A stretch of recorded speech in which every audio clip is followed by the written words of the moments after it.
making my own donation to support Anambra East, Anambra West, Obaru, and Ayamelum. And I've also just been informed that Oka North has also been part of the area. So we will also be extending our reach to that local government. Hello, I want to once again convey my sympathy, my sincere well wishes to our brothers and sisters who live in areas of Anambra State that are ravaged by flood disaster.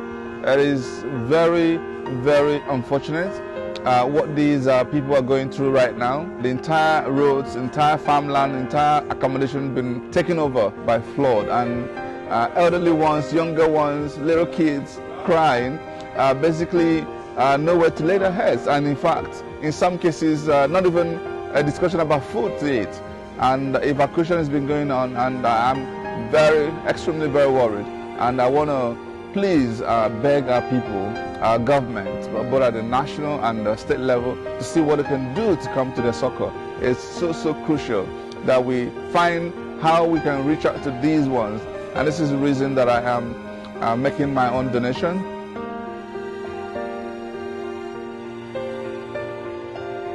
Please, whatever you do, whatever you can do to help, please come to their help, because they do need the help right now. And as you do so, I pray that God will bless you mightily in Jesus' name.